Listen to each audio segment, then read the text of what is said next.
আমরা আবারও এক নজরে বলি, জিলহজের প্রথম দশকের 11টি আমলের সর্বপ্রথম আমল বলেছি বেশি বেশি আল্লাহর জিকির করা। বেশি বেশি কি করা?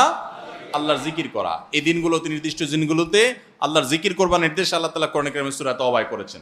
দ্বিতীয় আমল বলেছি বেশি বেশি নেক আমল করা, কারণ এই দশকের নেক আমল আল্লাহর কাছে অন্য যে কোনো সময়ের নেক আমল ভালো কাজের চাইতে বেশি প্রিয়।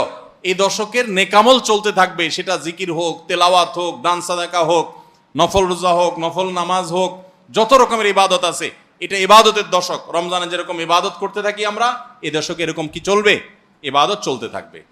3 নম্বর আমল হলো, অন্য যে কোনো সময় আমরা গুনাহ এবং পাপাচার থেকে বাঁচার জন্য যতটা চেষ্টা করি, এই দশকে গুনাহ থেকে বাঁচার চেষ্টাটা হবে অন্য যে কোনো সময় চাইতে অনেক বেশি। কারণ এই দশক মর্যাদাপূর্ণ ইবাদতের জন্য, সেখানে গুনাহ করলে তার দায় এবং তার প্রায়শ্চিত্ত এরকম ভয়াবহ হবে। এই জন্য এই দশকে গুনাহ থেকে বিশেষভাবে বেঁচে থাকার চেষ্টা করা। 4 নম্বর আমল বলেছিলাম, যাদের আল্লাহ সামর্থ্য দিয়েছেন তারা হজ করবেন। 5 নম্বর আমল বলেছিলাম, যাদের আল্লাহ সামর্থ্য দিয়েছেন তারা কোরবানি করবেন। 6 নম্বর আমল বলেছিলাম, যারা কোরবানি করবেন, এমনকি বিভিন্ন হাদিস থেকে বোঝা যায় যারা কোরবানি করবেন না তারাও, এমনকি বাচ্চাদেরকেও জিলহজের এই 10 দিন চুল নখ কাটা থেকে বিরত থাকবেন। চাঁদ ওঠার আগে আগে করবেন আর কোরবানির পরে করবেন। কয় নম্বর আমল গেল? 6 নম্বর।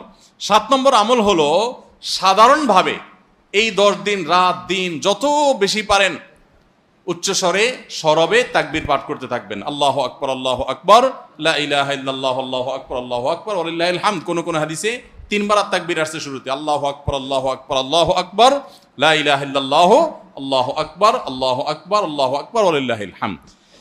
আর 8 নম্বর আমল হলো, এই তাকবীরটাই বিশেষ সময়ে, বিশেষ দিনে, বিশেষ সময়ে পড়া। সেটা কিভাবে?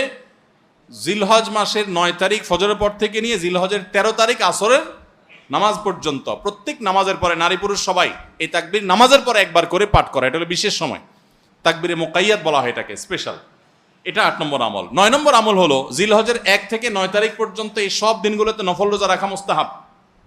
10 নম্বর আমল হলো, জিলহজের 9 তারিখ আরাফার দিনে রোজা রাখা আলাদা স্পেশাল সওয়াবের কাজ। 1 বছর আগের এবং 1 বছর অগ্রিম পরের গুনাহ মাফ আল্লাহ তাআলা করে দেন। অর্থাৎ সগীরা ছোট গুনাহ আল্লাহ তাআলা মাফ করে দেন, বড় গুনাহ থেকে তওবা করলে সেগুলো মাফ পাওয়া যাবে।